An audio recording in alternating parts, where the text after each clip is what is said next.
LinkedIn. Are we all using LinkedIn more? I'm told that certainly the engagement that I'm seeing on the platform has increased. It has to be said. I think people working from home, they're more inclined to drop onto social media channels and seem to be doing that. So, but equally, I find that many people, when using it, are not using it particularly well. And I'll go look at profiles and I'm thinking, oh, goodness me, you know, this could be improved so much. So it felt like a good time to put forward a presentation around improvements to LinkedIn profiles. So that's what we're here to do this morning.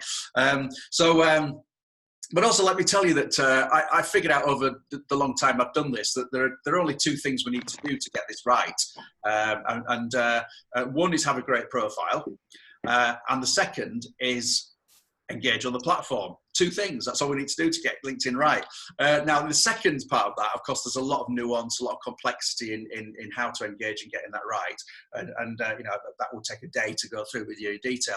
But it seemed like an easy fix to get your profile really well sorted, so that you put your best foot forward when you're meeting people for the first time, because people will typically go to a LinkedIn profile these days and check out your LinkedIn profile before they pick up the phone to call you, certainly before they send you an email. It's just what people do.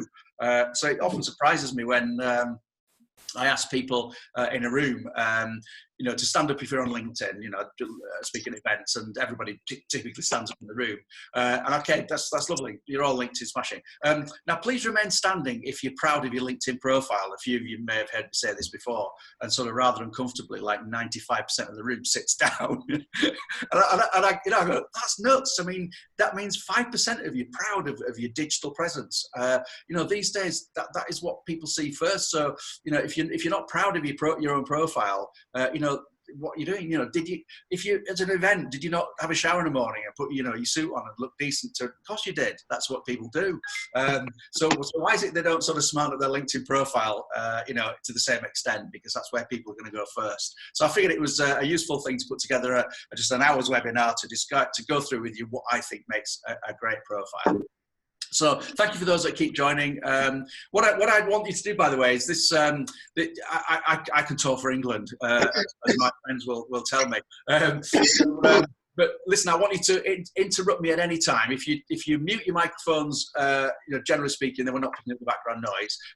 But if you've got a question, just please butt in. You know, just stop me at any time, and I'll take an occasional sip of water to give you that moment to ask me a question if you've got one. So make this interactive. Please ask your questions, but I'll go immediately into sharing screen, and you can see.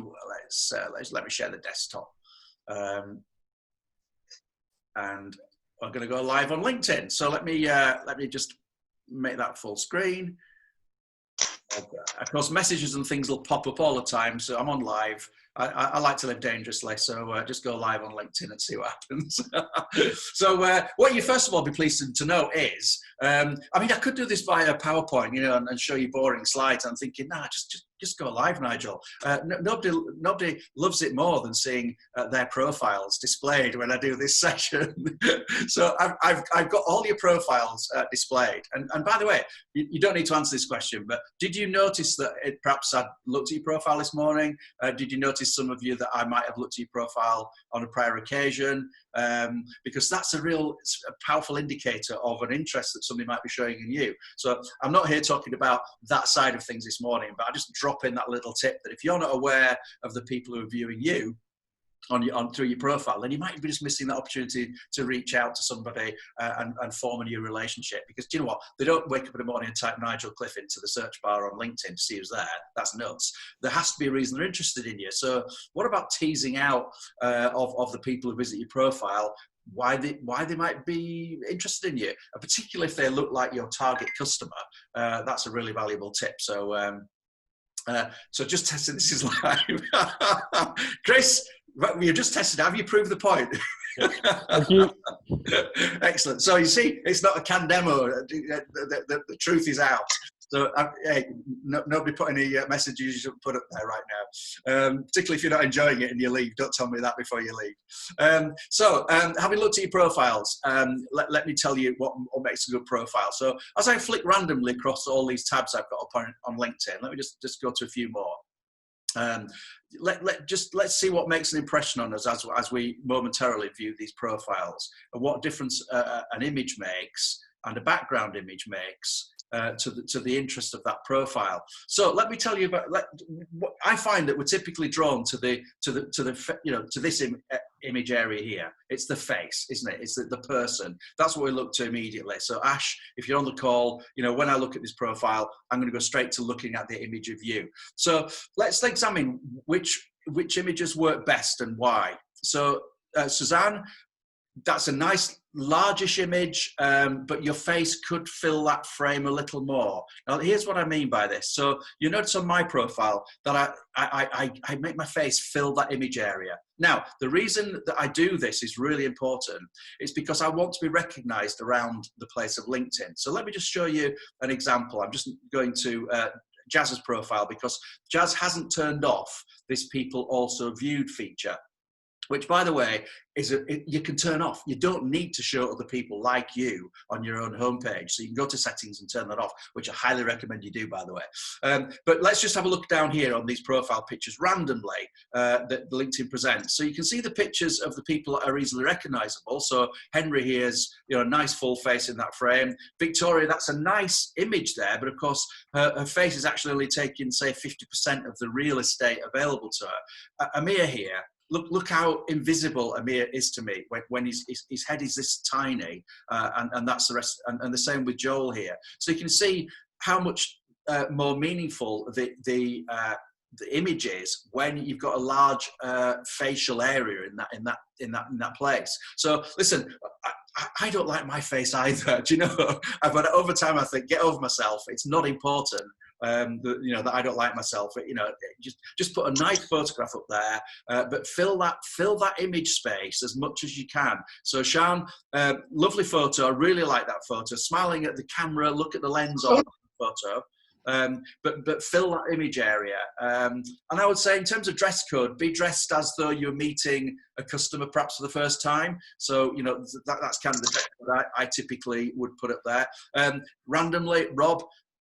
Not sure where that is, but you're just like a pinprick in this picture here. So if I was going to meet you, for coffee, can imagine the real world coming back again and I'm meeting for coffee, that would be nice. Then we're simply I'm not going to be able to recognize you from that image. So how much you're going to make so much more of a connection with me if I can actually see your face in this image area. So really important.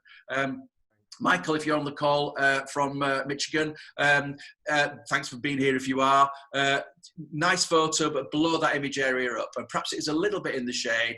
Bright sunlight is probably not a good place to have your photograph taken, because what happens is our eyes close up and therefore, we're just protecting our eyes from the sunlight. So probably actually a dull day is probably a good day to get a photograph taken. And honestly, you don't need to have this professionally shot.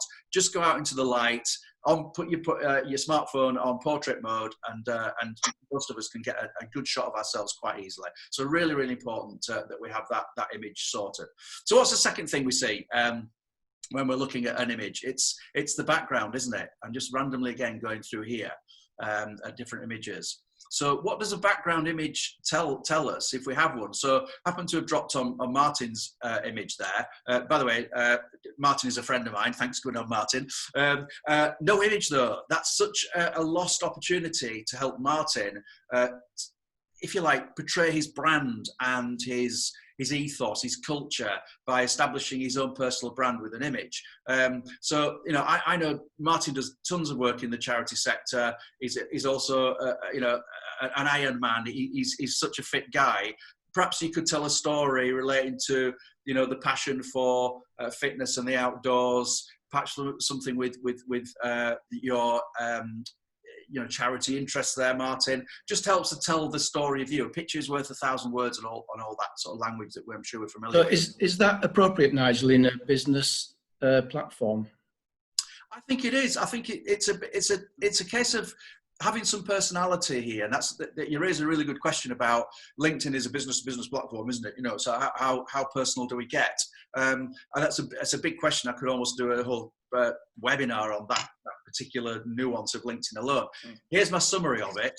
yes, it's business to business first, but each of us has a personality, which I think is important to get across. And therefore, if we look too corporate on here, and we've got a stock background image, of something really boring that just doesn't represent us at all, then we're losing that connection with somebody. So I think finding an image that helps tell your personality, perhaps allied to the industry you serve, if you can find that sort of connection, then that's really powerful. So Chris, missing background image here. What could you tell me about your role that helps me visually connect your brand with an image that helps me establish that instantly? And the same for you there again, James. Similar issue there going on. So let's just see what else. Debbie from Washington there, DC. Long time no see. Hope you're well. There's so much you could do there to associate your brand with communications at Print Technologies. I can think of a printing press. I can think of CMYK color schemes. You could be really creative with that to help get that message across. Sean, Pick and Mix. Company's called Pick and Mix. That's nice, isn't it? I like that. It's branded. I'm typically not overly favouring highly branded background images when they're very corporate, because it's like you're selling to me.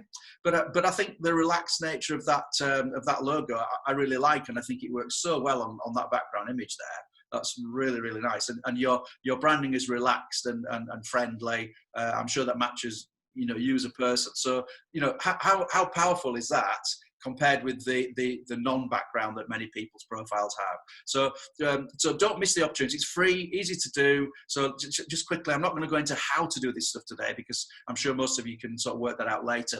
But all the settings and amendments are made via the pencil. So you click on the pencil on your own profile, of course, because I can't edit your profiles. So I click on the pencil on my profile when it wakes up, and you get, and again, pencils appear to edit the areas in this place. So really easy to sort. Bearing in mind that this background picture is an unusual shape, so you really have to think ahead in terms of finding a shape of an image that suits your profile really well. So there we got visual things straight off the bat. Really important to sort of make that first impression most powerfully. So moving down. What's the next thing we're looking at? It's probably the name, isn't it? By the way, don't be confused about this. It just denotes that I'm a premium user of LinkedIn. So I'm not a gold member of any sort. I just pay to have the privilege of being a premium member. What else? So what else have we got in names? Now, most people just resort to the name, and I have to say, oh, Jeremy, you've popped up there. By the way, I did warn Jeremy I was going to pick him out earlier. I'm glad I popped on his profile. My belief, Jeremy, is that you should only have your name in this field, because if we all jumped onto sort of like a strapline extending our name, LinkedIn would become a complete and utter mess. But that apart, I think it's actually you're more difficult to find if I don't know that you're called Jeremy Meadowcroft - funding options for SMEs, because I'm not looking for that text when searching your name. So my gut feel is it's actually making you less findable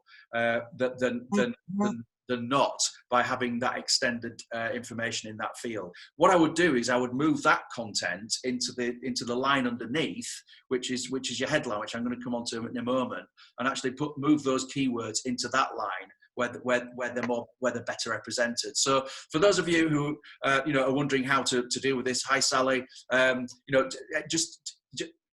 just have your name. Don't make it complicated. It's my gut feel, obviously, and actually LinkedIn's terms and conditions suggest that you should have your name only, but then they don't particularly police that matter very well, because I've actually taken this matter up with them. Say, look, on the one hand you say we shouldn't do it, but you don't seem to penalise people doing it. Well, we when we spot it, we tell people, but in my experience that doesn't happen a great deal. So there we are. That's my belief. Now, the field underneath that is really important. And let me make this point. I'm not going to get technical in this session, but the value of your LinkedIn profile is SEO rich as well, search engine optimization rich. So you really should have the vocabulary relating to the industry you serve and the skills that you have richly push through all your profile. And this particular field, which you might call your headline, is the first field which attracts some SEO value to your profile. So when managed through the desktop, we've got 120 characters to tell the story of what we can do and how we can help that visitor to our profile. So Sean, really great example here of expressing what you do and how you can help and who you're looking to help. So that's a fantastic example. Social media marketing executive, pick and mix marketing. By the way, there's no need to repeat that because it says it there anyway, so you're kind of wasting characters. But content strategy and training for Yorkshire business. People on the call, do we know what Sean does? Absolutely, very, very clear. So that's a super job at creating a profile. If I go back to my profile for a second, but I added that. I was having a little moment about a week ago, and I thought somebody called me. Somebody said I was incredible, and I thought that's nice. I was having a little moment. I stuck to the word incredible. LinkedIn trainer. I'll probably take it out in time to come. But a LinkedIn trainer and consultant, I help you build trust in your personal brand to generate opportunities. Is it clear what I do? I think so. Now, the beauty of that is algorithmically, that's helping the search engine optimization of my brand. Number one. Number two, if you visit my profile and I'm confirming on my profile how I can help you, you've found the right person. Conversely, if you got to my profile for whatever reason thinking I did something else, and that's actually not what I want, then you're not going to trouble me. So I'm actually filtering the positive from the negative. I'm getting more of what I want and less of what I don't want in terms of connections and connectivity with many people who might be interested in my personal brand. So it really is valuable to spend some time crafting the best way you possibly can say what you do and how you can help somebody in that area. So Richard, providing innovative products and services to the print. Yep, super. Very clear what you do on the tin. So great job there. You must have been in my course before. So Rob, by the way, none of this is personal. You get where I'm coming from here. I'm just using examples completely randomly. Rob, business development consultancy, Wedge Rock, that doesn't tell me either. What area of industry and consultancy are you serving? You could tell that story so much more richly in terms of how you're helping a person with a visitor profile. Obviously, better picture, background, extra, but you can craft in there. You make yourself attractive to me. Make me want to pick up the phone and have a conversation with you. That's the point about LinkedIn. It's not the place to sell. It's the place to begin the relationship, which will down the line turn into something valuable for the future. That's the point of LinkedIn. It isn't a place to sell. So really important. Get those words crafted to the optimum you possibly can in order to attract the right connections and opportunities for the future. So I'll just briefly hesitate there. Does anybody have any questions so far? Nigel, it's Jazz. I've just got a quick question. In that line, so where you're looking for a new role, yeah. should you put that in that line or not? Really good question. My gut feel is that people will sometimes default to seeking a new opportunity. I just think that looks desperate. Mm-hmm. And what I also think, it's missing the opportunity to use the keywords that you have associated with your skills and experience to be put there.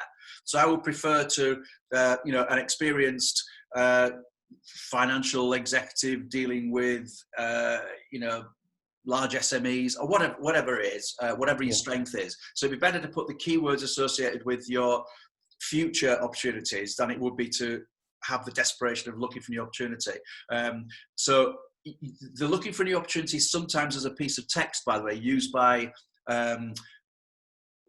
recruitment consultants. So it's not a bad piece of text to have in a profile, but I put that perhaps in the about section, which I'm going to come on to a little bit later.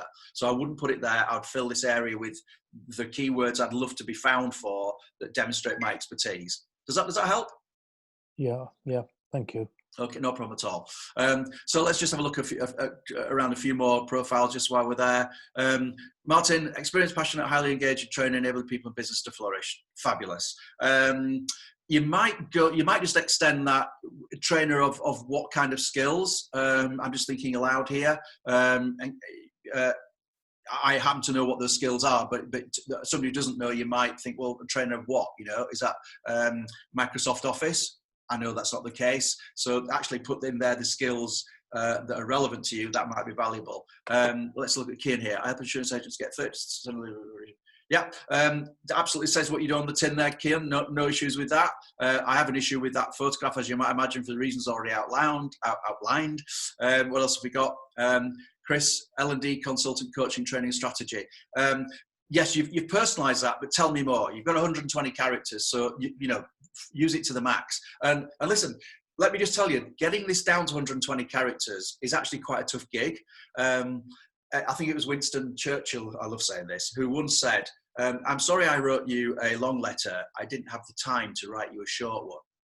I really love that expression. It's very easy to blurt it out, you know, with no, and have a long sentence and lots of space to tell the big story. Actually crafting something to be so accurate in 120 characters is really tough. So, but it's worth going and spending some time on it and really thinking about that to improve your attractiveness to people and to the algorithms. So, moving on. Underneath here, you'll notice that we've got a location field. And when I look across many people's profiles, they Stoke-on-Trent, Nathan, you've got there. What else have we got? We've got Natalie in Beverley. Now, the only reason I raise this question is, where do you do business? Where is it you're trying to attract a client as opposed to where you live?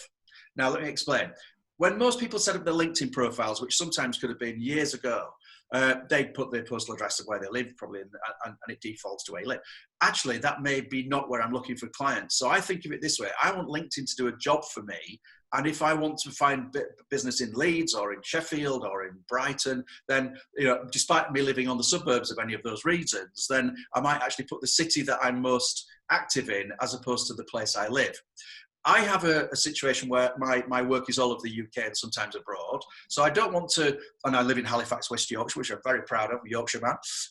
But at the same time, I don't want it to make it look like my world is only hung around Halifax. So I've defaulted to use the option of putting UK, the letters UK, into the postcode field so that it defaults to United Kingdom on my profile. So let me give you an example. If somebody in Portsmouth, is interested in me doing some training for them, and they look at my profile and go, oh, he lives in Halifax, that's a long way away. Tell you what, we won't bother. That decision's been taken away from me. I want to have the control of whether I'm happy to travel to Portsmouth to do some business or north of Scotland, not let that be a decision that almost is made before me, before the opportunity comes my way. So by defaulting to this United Kingdom option in my postcode, it allows me to have that message going to my clients. So Jeremy, you were Leeds, Debbie, Washington, DC, just think of it through the lens of where you're particularly trying to attract. Antonia, Ripondon, is that where you do most of your business? And it may be that, yes, you want to be represented in Ripondon. That's fine too. Just to go through the thought process of identifying whether the place you've identified is for you or not. So moving on a little bit further.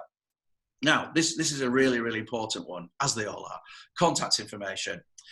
Now, we only get to see a person's contact information when we're first degree connected, when we've accepted a connection request between each other. So this amount of information is available to anybody who's connected with me. And my LinkedIn profile URL, websites, phone number, email, and perhaps a Twitter account. Now, let me break that down a little bit. First of all, have you personalized your LinkedIn URL?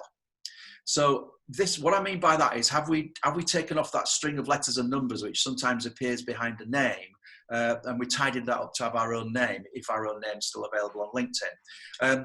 Have we created links to websites that are valuable for people visiting our profile to link them off to somewhere else they can learn more about us? Now, what I've done here is we've got 3 options within that field. So LinkedIn training kind of says it on the tin, but nonetheless, I've still say, well, if you want to go and view my welcome page, click here. If you want to go straight to my workshops page, click there. And if you want to know more about me and what I do, click here. So I'm actually developing links within my contact details to add value, to help people go to somewhere of interest. And rather than come up with the standard text which appears in here, which normally says company website, you've got the control to actually go and edit that field to tell the person where you're going to be sending them. So, none of these, by the way, are going to transform your LinkedIn experience overnight, but 1% by 1%, all of these little things just make you a little bit more professional.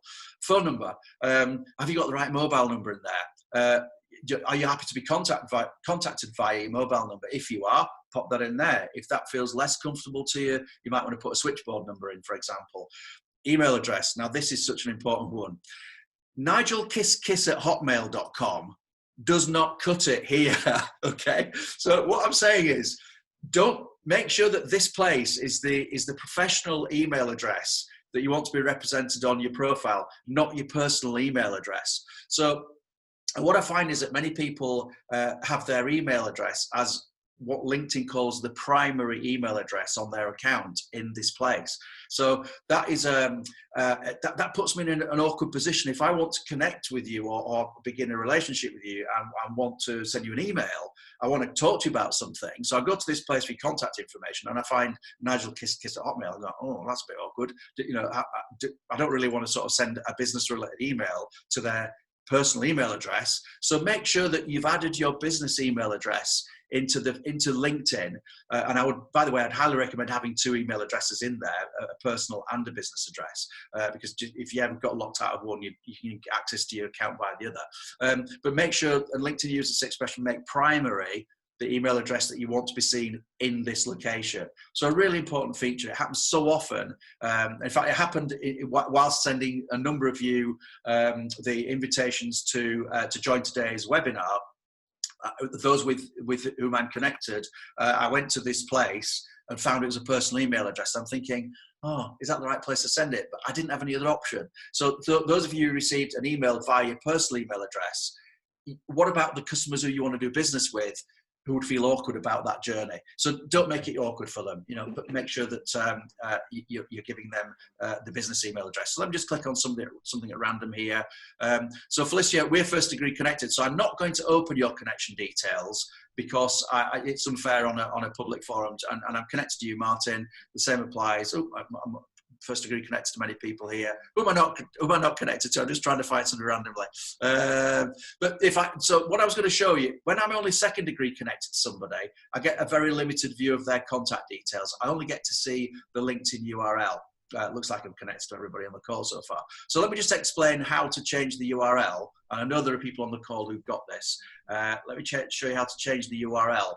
So if you go to your profile page, and you see on the top right here, it says edit public profile and URL. We click on there, and it comes up again with edit custom URL. And you notice that a pencil appears now against the name field. So if we click on the pencil, that miscellaneous string of letters and numbers will be appearing in that box there. So if you've got that messy numbers thing going on, just clean it all up, type in your name, and if nobody has already got your name on LinkedIn, you can be the unique person with your name on LinkedIn. Nobody else can have it. And that it's even now that with 670 million members on LinkedIn, I often find people do this and their name's available. Fantastic. If it's not, then you might add a middle initial. Even though I was a fairly early adopter of LinkedIn, somebody had already bagged my name. So I added a middle initial J into that field. So it just, now, why is it important? Well, in the scheme of things, possibly not. But I think somebody who's actually gone to this trouble of personalizing this field gets LinkedIn. They kind of understand what's going on. And I would also say, once you've done that, why not actually then add that information to your business card, okay, or onto your email signature, so that actually anybody from anywhere can go and check out your LinkedIn profile with ease, and it's just neat and tidy. So just a little tip there I would recommend whilst on that journey. So I'll just close that tab for a second. Just pausing for breath. Anybody got any questions about this so far? Just a quick question, Nigel. You said earlier on that it's easy to turn off the see people like me when they search for you. Can you show us how to do that? Yeah, certainly can. Yeah, thanks. Good question. So if I just take you from the home page initially, just so you understand the journey, as it were. So, well, I like whenever I'm showing anything, well, where do we start with this? So let's go to the home page. Now, so the way to get to this, Chris, would be click on me here, and then we scroll down to settings and privacy, which opens up in a new tab. Now, by the way, while I'm here, let me just point something out. For those of you not visited this section of LinkedIn for a while, can I urge you to create an appointment with yourself to go back and check it out? Let me show you why. In this place, here are all the settings associated with your account. Wow, quite a number in there. Here are all the settings associated with communication, not as many, but still significant. Here are all the settings associated with ads. Ads, wow. And here are all associations, the settings associated with privacy. Look at that. Look at how many settings there are, which you don't know whether you've got turned on or off, in or out, upside down or outside out. You know, there are so many that you really do need to go in and check out. So specifically about the one that you've asked for, Chris, there, it's in the privacy column, which is a default when you go into this area. It's the fourth one down. Yeah. Profile, views of this profile also viewed. So if you click on change and turn that to no. So LinkedIn's default is that you will all be on yes. But whilst I don't have the time to explain this in full, but let me try and briefly summarize. I love being connected to my competition. I learn from my competition all the time. It's fantastic. It's you know, my collaboration with people who do what I do and me learning from people who do what I do is phenomenal. So I'm really open about being connected to competitors and to people that do what I do. However, I don't exactly want to present them on my homepage. Okay, you found me, you know, that's great, super. Let's begin a relationship. Oh, and there on the right hand side is people like me. Oh, that person looks more interesting than Nigel. Why would I want to present that on my own homepage on LinkedIn? It's nuts for me. However, it's really valuable for me to look at other people like other people. I have to say, I'm being honest here, but I don't want to display that on my own page, so I turn that off. So Chris, that's a short answer to that question, but in the process, there are so many other settings in here that are important. The one above it, who can see connections? Let me throw this one in here. I'll squeeze it in. Let's say I connected to somebody on this call for the first time, and we connect. I don't really know each other, but we've sussed each other out through a profile view, and you're my new connection. As a result, in default mode of that connectivity, you can see my complete connectivity on LinkedIn, all my connections. That's like giving you my address book. I might as well give you my life's work of an address book by opening that page up. So I think, you know, my friends are in there, my customers are in there, my prospects are in there, my suppliers, you know, my life's work is amongst my connections. Why do I just suddenly want to open that up and make it available to a complete stranger? I don't. So I suggest, right, you may feel differently, but I don't want you to be able to see my connections. So if you have the same opinion of me and you've not thought about this before, then change the default settings from your connections to only you. Yeah, that way, when a person you're connected to looks at your profile, all they get to see is those connections to whom you are mutually connected. Okay, it stops me seeing all the other connections you have. And you know, there are some. You know, there are people out there whose job it is to go rifle people's connections. That's all I'm saying. And I don't want my connections. I value my connections and my network too highly for other more unscrupulous people to go rifling my network. So I figure that's just a really good setting. Now, I haven't got time to go through many more, but I urge you to go looking through that section because it really is so valuable. So thanks for pointing me in that direction, Chris. I hope that was helpful. Can I ask the question, please? Yeah, please fire away. So I missed the beginning. What does that mean, viewers who view? So that last term you have. Yeah, so if I, let's just go to, let me try click on around. So here I've clicked randomly on Sajib's profile. Okay. So, so you can see here on the right-hand side that I've, for whatever reason, let's say I've landed on Sajib's profile. Sajib's the kind of guy I'm looking for. Fantastic, digital marketing executive. I was just looking for this guy. Oh, hang on. There's some other people down here that also look interesting. LinkedIn is presenting me with a random group of people who LinkedIn perceives to be similar to Sajib, and therefore it's taking the attraction away from Sajib alone because there are other people who do what Sajib does down here. Yeah. Does that make sense? Now, so whilst that's useful for me looking in as a viewer, it's not particularly helpful to Sajib. And therefore, I'd highly recommend, Sajib, that you turn that, if you're on the call, that you turn that feature off. Right. You know, it's of no benefit to you, but it's of benefit to others. Is that like when Facebook shows you all the other things you could buy, or Amazon show all the other things you could buy if you bought one particular item? Is that the same thing? Kind of. Yeah, yeah, kind of. It's not. Yeah, it's probably a good analogy, actually. It's a bit like, Amazon, people who bought this also bought that. Yeah, it's a good analogy, actually. It's sometimes more accurate than others, but a little story, a lady that I'm connected to in America that I work with, she develops relationships. She's a relationship development professional, shall we say. But the very fact that she got the word relationship in her job title on LinkedIn here actually was attracting the wrong sort of relationship people to the profile.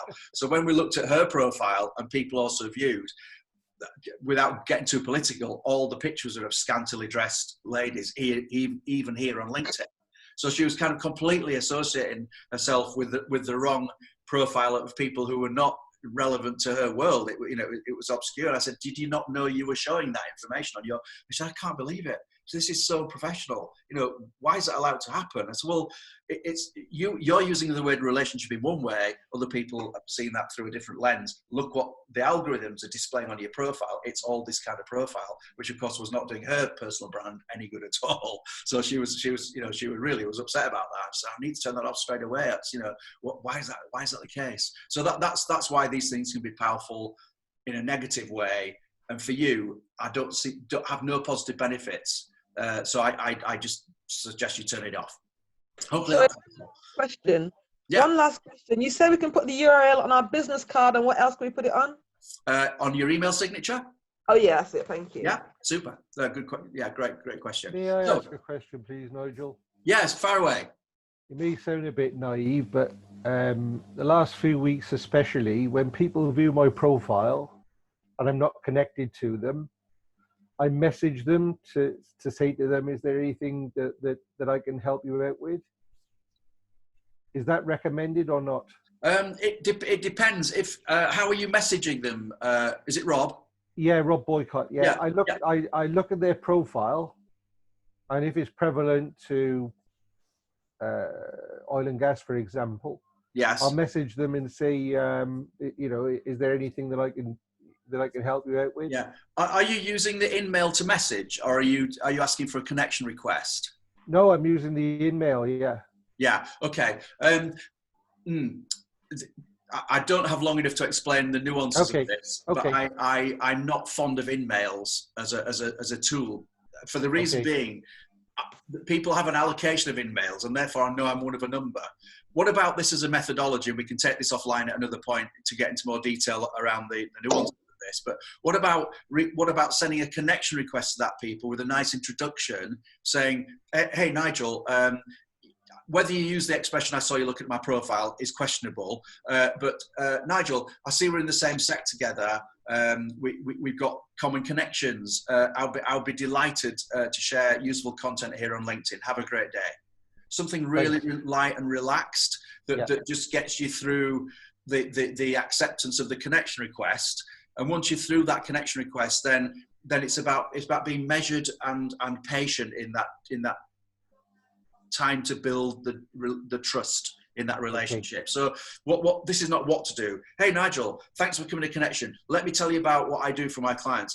Then you straight into the pitch. Oh, do you know what? You haven't earned that with me yet. You've got to be patient. You've got to build up the relationship before you go into the pitch. So by selecting who you're going to reach out and connect with, and be patient with the nature of the time which you build trust, over time, you will get to the point where you can ask for a coffee with that person, but it's only once you've built some trust around your personal brand that through perhaps engaging on their content, having nice things to say about what, their worlds as well as yours, that you truly build the trust to afford you the opportunity to then at some point have the discussion. And in the discussion, that I work towards with getting a prospect of mine, onto the phone, it might have taken 3 or 6 months. But do you know what? The quality of that relationship I got there is worth me taking that time to work out. Therefore, it's a different subject altogether.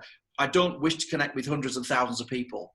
I'd rather connect with fewer people that really could make a difference to my life by being fantastic customers. And I wish to nurture those relationships on a dedicated and planned and strategic basis, rather than spew out content, add connections, like there's no tomorrow, none of them meaning anything.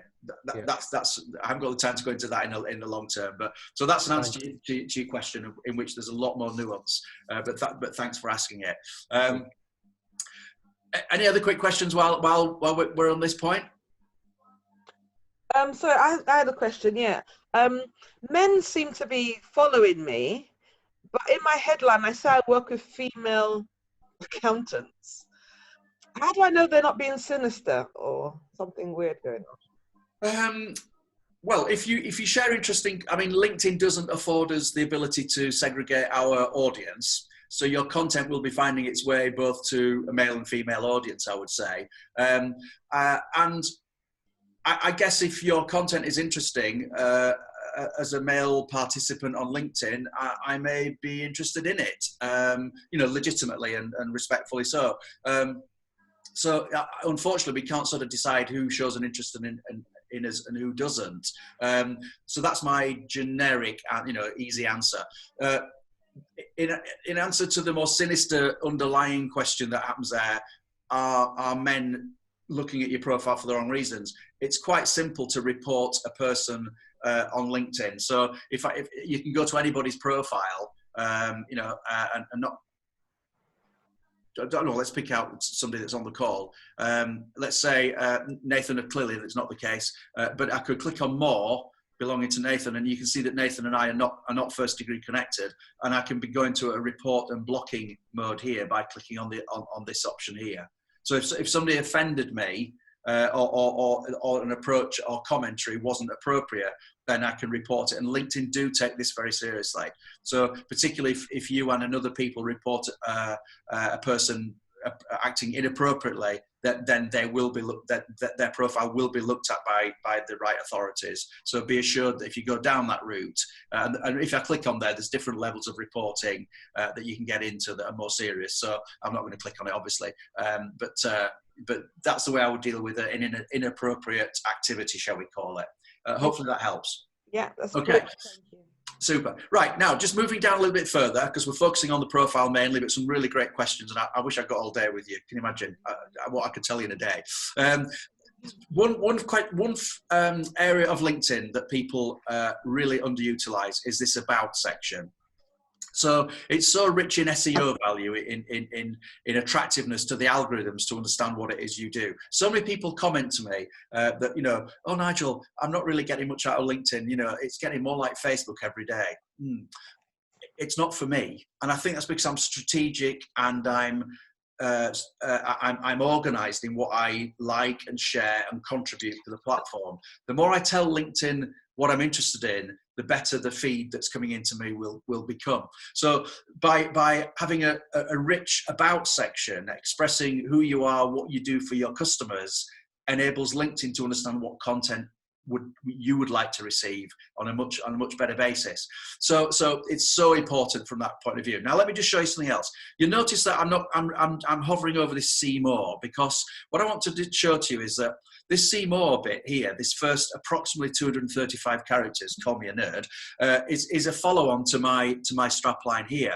So it's quite important that this works for you as a headline before we click see more. So I'm just drawing that to your attention. So make sure this is interesting and crafted in such a way as it's a continuation of your headline to get me to click that see more button. And you've noticed I've even squeezed my telephone number in there, because if somebody's not LinkedIn confident, I figure if you just want to pick the phone up and talk to me, let's crack on. Let's get on with that conversation. So I'm making the journey to be connected with me an easy one. So just a big tip is, if you feel like me, this is a place to make the connections, and we don't want to be limited by LinkedIn's architecture, then put your contact details in the about section. Put your telephone number, your email address in there, so that anybody who's looking at your profile can see it, not just those you're connected to who can then see your contact details. So that's a big tip. So moving on here. So what happens in here? Now the first thing is, you'll notice that there's quite a lot of white space. And you may think, why is that important? Well, do you know what? I want this easily readable. I want to ease it on the eye. So bear in mind that if I come to this place and I see big blocks of text, then it's highly likely to disengage me rather than attract me. So number one is make it easy on the eye, have relatively short sentences, almost break it up unnaturally, just because it becomes easier to digest. People do not have the attention span on LinkedIn for big blocks of text. So to help the journey of the ease with which they can take in what you do, and therefore make it easy in the eye.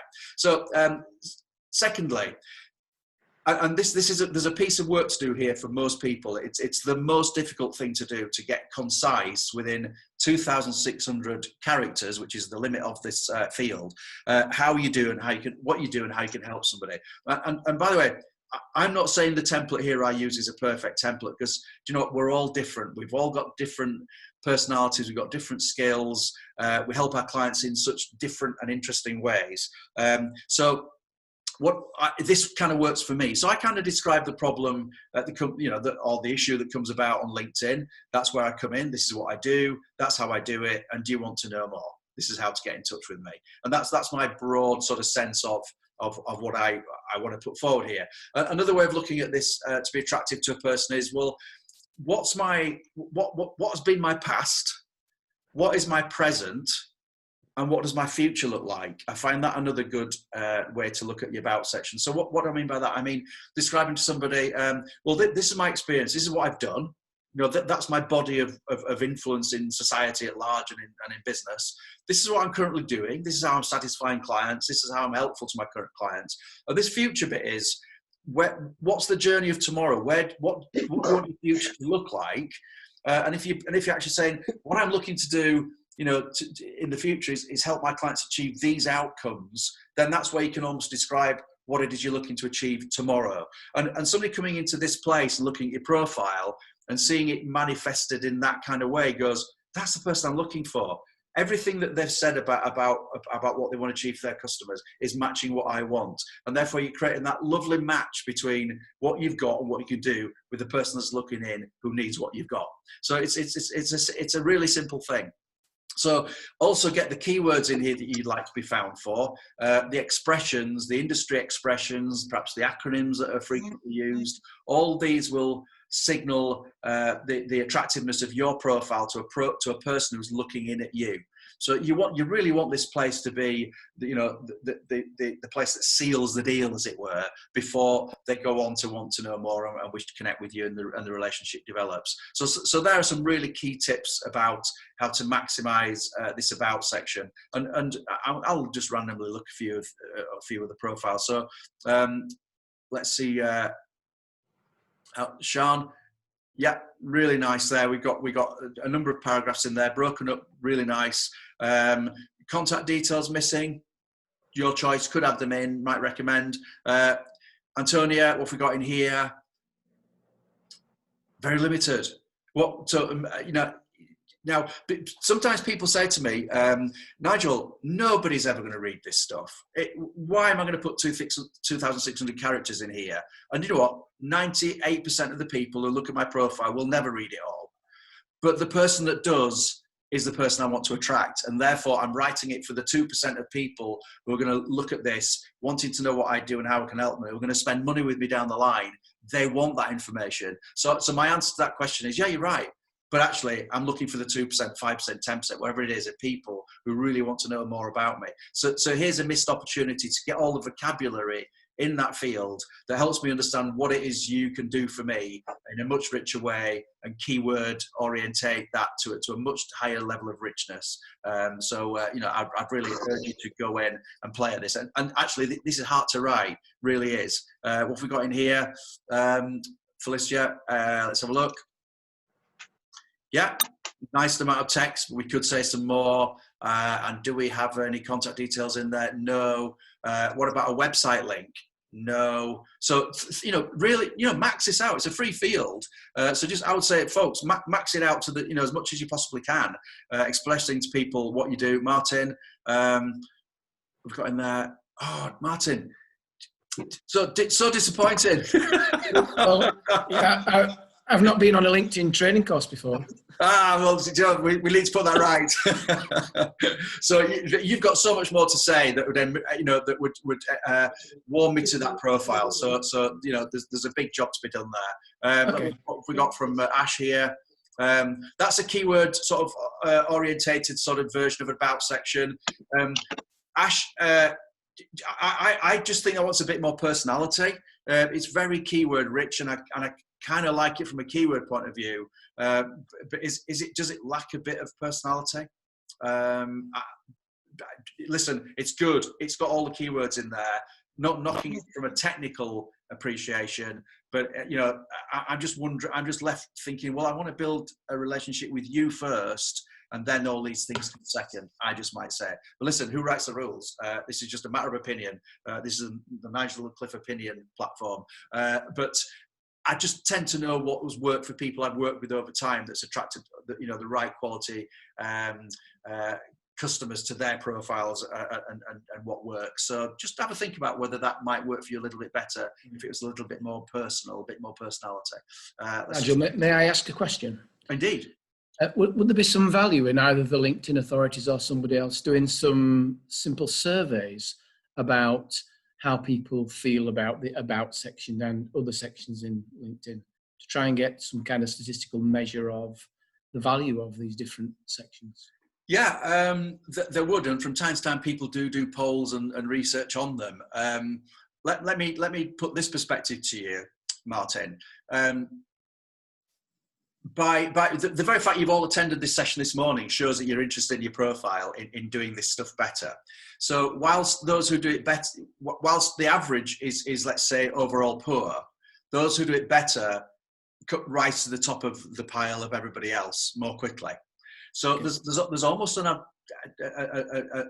weird advantage in being ahead of the field, because those who take the trouble to do this well stand out head and shoulders above all the rest of the people who do it badly. And therefore, what I'm telling you today is applicable to anybody on the call, any industry, education, charity, manufacturing, space. I have clients literally from rocket scientists to landscape gardeners and everything in between. I deal with government officers, National Nuclear Laboratory, human rights organisations, you name it. I've not found anybody yet that cannot maximise LinkedIn to a better level than they presently do to achieve their objectives.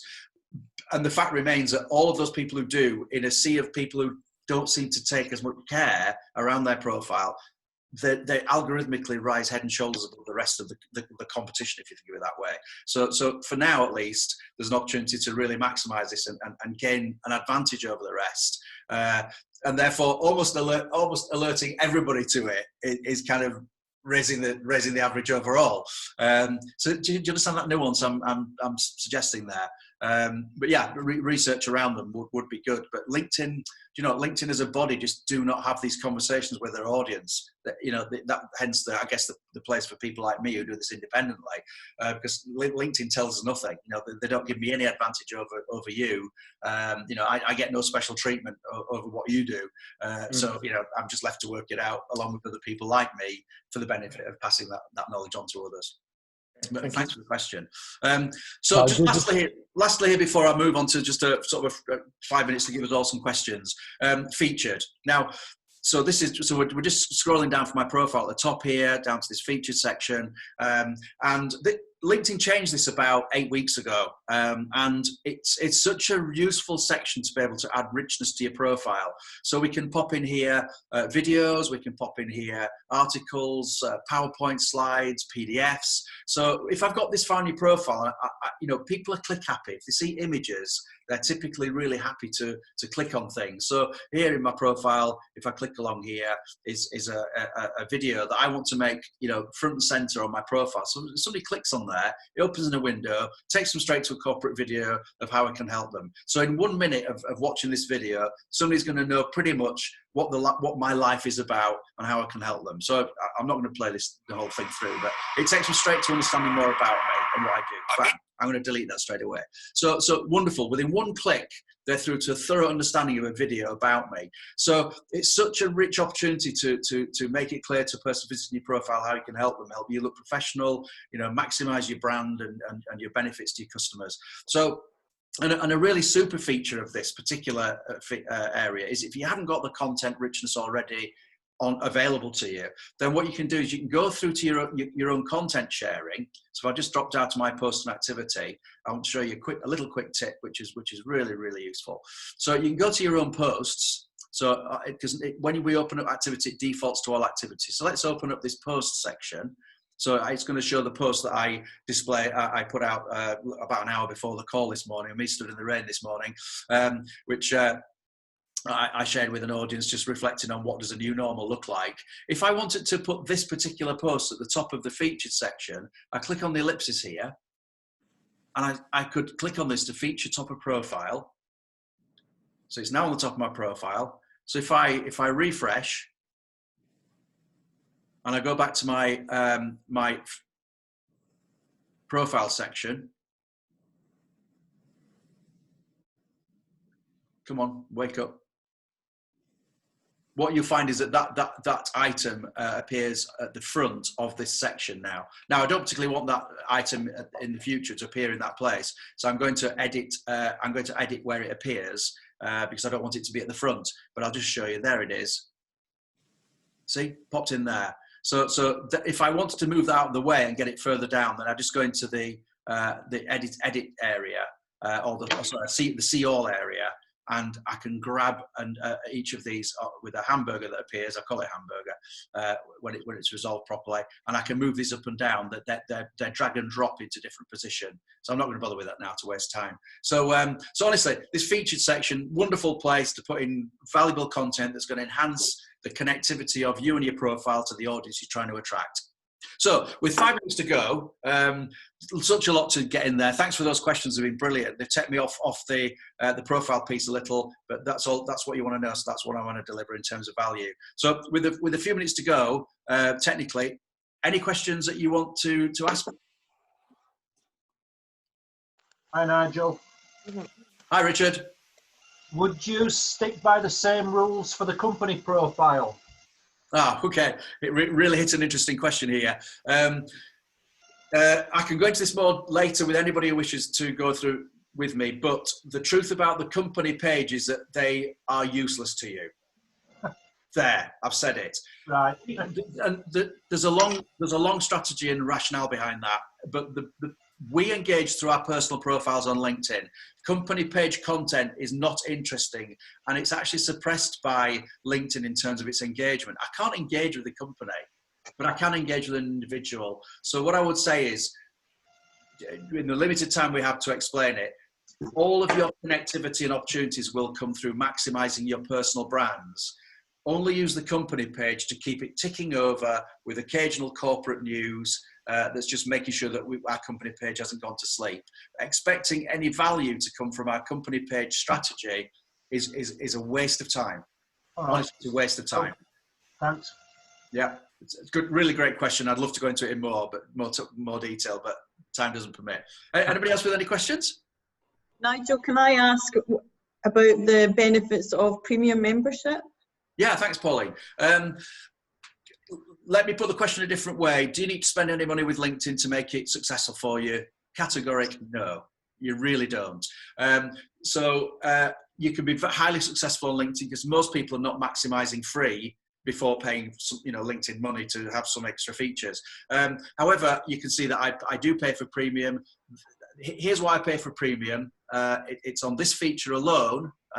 Really simply, it's on the ability to see who's viewed my profile over a longer term period. So if I click on here, who's viewed my profile, click on there, then what I get to see is that 1,028 people have viewed my profile in the last 90 days. We can all see that, by the way. We can all see the graph of how many. But if you're on a free account, you only typically get to see a window of the first 5 people. So that's the limit to what you get to see, and one of these will be blanked out. So in order not to miss a person who's viewing in your shop window, then what I would say is you need to be visiting this area frequently for free not to miss a prospect that might be looking at you. The ability for me to look down this list over the last 90 days and look at all 1,000 people and be relaxed about it is worth me paying the extra the premium funding for, because it's just often the case that people who are looking at me who are not first degree connections, it's the start of a potential new relationship. So, Nathan, we're not first degree connected. I think you're on the call.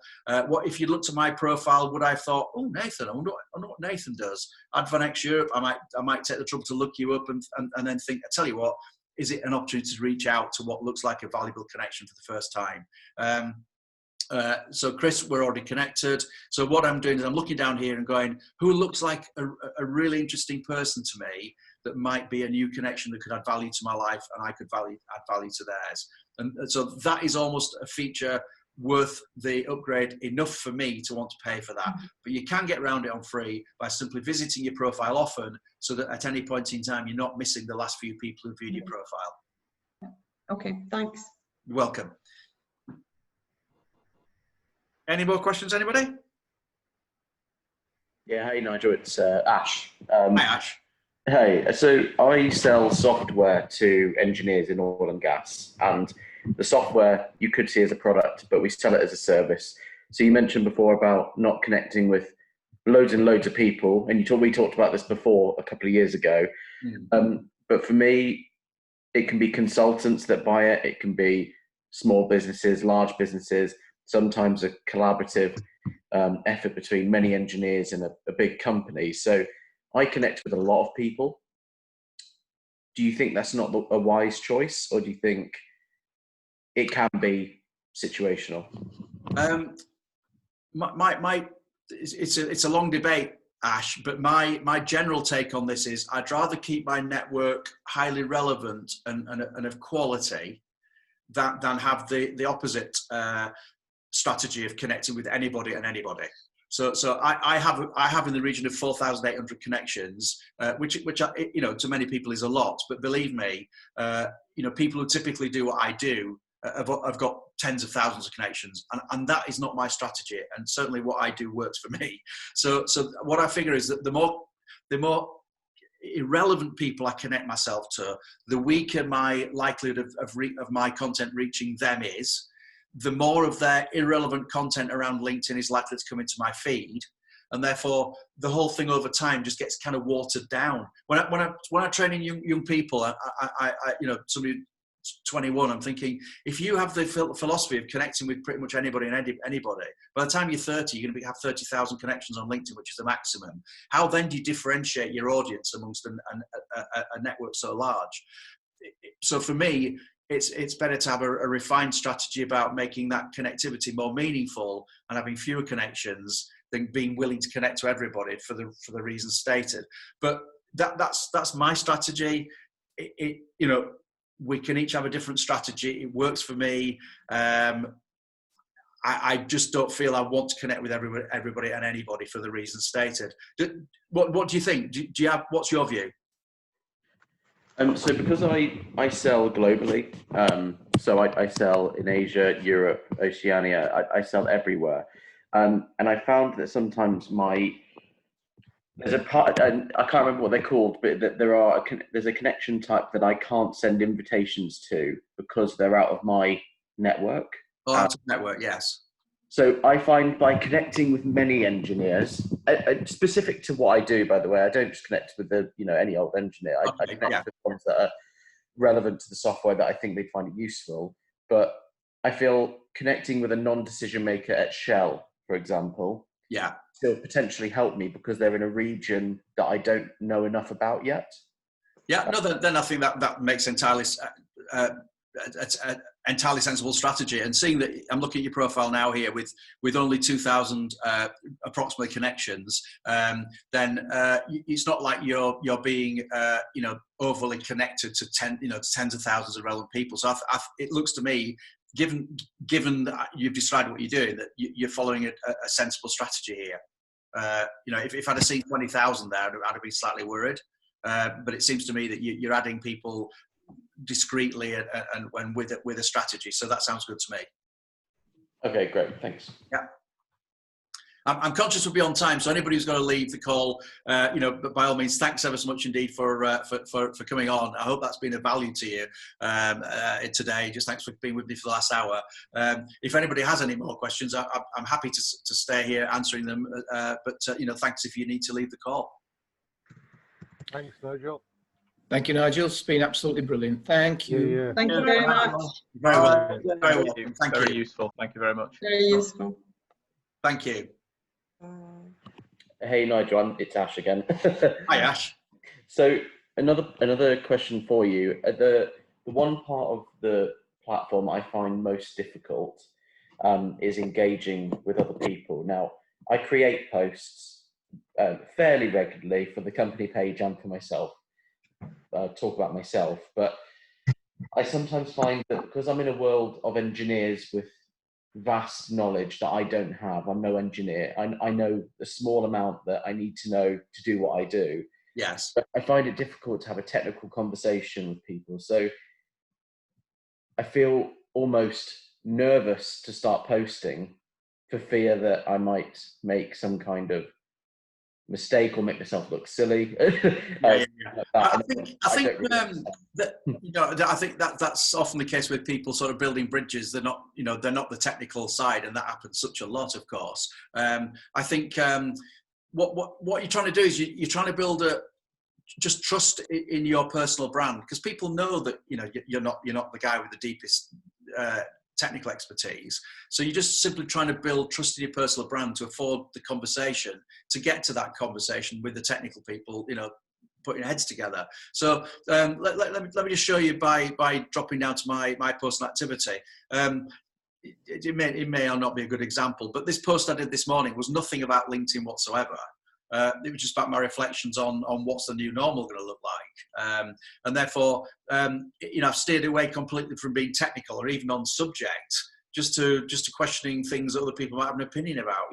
What is the new normal? Do you want to share your thoughts about what tomorrow might look like? So it's a case of just building a sense of personality and trust in you as a person to get through to the conversations about technology. So I don't think you should attempt to be technical, in this area. You're simply building relationships, and I know you've got to do that at the same time. But I think just being entirely too technical when clearly you're not the technical guy is not what you should be doing. It's more articulating the particular benefits of what you do for customers and the outcomes that they enjoy as an experience, rather than actually the technology behind it. It's features, benefits, stuff. Kind of. Does that help? Yeah. So I think the problem I have is the commenting on other people's thoughts. So someone create a post on their feed. It's probably got quite a lot of engagement this time when I see it, and I'd like to be part of that conversation. Yeah, I think what I'd do is, if I was looking for conversations, I'm not sure if this is an answer to it, but search for hashtags. So if I just show you really quickly, if you mentioned oil, and I'm just making this up, oil. So if I was interested in the oil and gas industry, for example, using the hashtag oil and gas, it allows me to go and find out who on LinkedIn is also sharing or following the community of oil and gas. So I can follow that, click follow. But now in that underneath here is all the content related to the area of industry that I'm in. So what I would do is I'd open it, and if I open up any one of these, you'll find oil and gas is in there as a yeah. So here's where the conversations are happening around people in oil and gas. So if I wanted to be sort of in the community of people talking about it and impact that world of oil and gas, I could just go in and find the appropriate articles and pieces of content that are valuable for me to add an opinion or expertise to, where I get the opportunity. So I'm looking to like or comment to associate myself with that world and learn from other people sharing in that world. And also at the same time, by the way, with that, you can also often open up content to see what other associated hashtags that people are using to see if they're valuable to you too. So I'm not sure if that's helpful, Ash, but it's a way in to find other content that you might be able to add some value to in the worlds of your communities and your tribes. By the way, when you follow the hashtag, some people say, where's that gone? Well, it sits down here on the left. So all the hashtags that I'm following are now in a list that look like this. So and perhaps I have to clean that up because I keep clicking on them, of course, as part of presentations. But I'm now following those, and those are influencing the feed I get in my profile. Yeah, okay, yeah, no, that's a good way to look at it. Yeah, thank you very much. Can I just add to that question, please? Yeah. So when you've gone through the hashtag posts, is it an idea to connect with some of the people who are on there? Yeah, absolutely. Yeah. So if I just go, what's your world? It's female accountants, managers. So okay. So for example, if I just use the hashtag, I mean, accountant will be massive. Oops. About leadership. Leadership's a very large one as well. But let me just show you for the purpose of illustration. So there'll be a lot of people following leadership on LinkedIn. Yeah, 2.5 million followers. But in here, what will come into your feed will be algorithmically as relevant as LinkedIn can make it. So Drew Percival, for example, if I was interested in leadership, is somebody that appears high in this feed because he published something 29 minutes ago. So if I like the tone of what Drew is sharing, then that leads me to say, well, tell you what, why don't I open Drew's profile? Right clicking is a little tip I give you. Open that profile, a new tab. Take a look at Drew and decide whether as an individual he matches the kind of person that I'd like to connect to. And if he is, first of all, I'm looking to see what his profile looks like. Does it confirm its relevancy to me? What's he saying about himself? What mutual connections have we got? So I'll see what my connectivity already is with myself. And if I decide I want to, that it would be valuable to have in my network, then I would simply click the connect button and add a note saying, "Hi Drew. I came across your content recently. I see we're in the same set together, sharing interest in leadership. I'd be honoured to be a connection. Have a great day, Nigel. Kind regards." Nothing threatening, nothing salesy. Just hey, let's be connected. And if you say you enjoy somebody's content, then why would they turn you down? So then you've built a connection that's possibly relevant for you for the future. But then when I get him connected, do I now get access to all of his contacts? If he's got them open, yes. So we don't know at this point in time whether if I connected to Drew, whether his contacts are actually available. So once I have connected with him, let's just randomly go to somebody else's profile here. So I can see, for example, if Paul's been on the call, that we've got 25 mutual connections, and I can open up those connections now, even though we're only second degree connections, to see what my connectivity is with him. Right. Okay? And I can see people who I know very well in there. So it's likely that we've got some affinity. So that sort of paints a picture of our existing tribe connectivity, shall we say. But if I go into another person's profile, perhaps with who I'm first degree connected, so Debbie in Washington, if you're on the call this morning, if I click on click on connections here, then it will open. So now that tells me that there's 625 results. So Debbie has got her connections open. So that does allow me to therefore go into all those connections and take a view of them. But that's the bit I recommended we turn off much earlier in the call, because I like to keep my network protected from more unscrupulous activity of others who just want to get inside my network. And then turn off with the viewers, those who viewed it. That's the one you're saying to turn off. To close the connections, how do you close? To close a connection, if I wanted to get to delete the connection, I'd click on more. So let's say, Debbie, I'm not going to delete you, don't worry. But if I wanted to, there are a few forms here. I can either remove the connection completely, or I can unfollow. So if I didn't like the content that Debbie was supplying to me, or was coming into my feed, I could unfollow her so that I'm not going to get her content come into my feed, but we remain a connection. So it depends on which level you want to be disconnected as to which of those options you might choose. So I didn't say it properly. You said that we should close off the connections for our own profiles. Was that where you had the view those who are viewing? Is that how you turn them off? You're saying that if I wanted to turn off if I wanted to turn off the views of my connections, I'd go down to the setting which I illustrated earlier on. Okay, those who view my profile, is that what you said? Yes. Okay. I think if I'm understanding that correctly.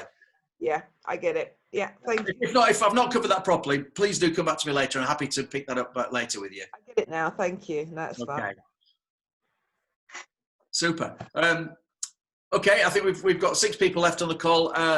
Thank you very much indeed for joining me. If you've got any questions, that remain that I've not covered or you didn't want to sort of share publicly, please just throw that at me over email.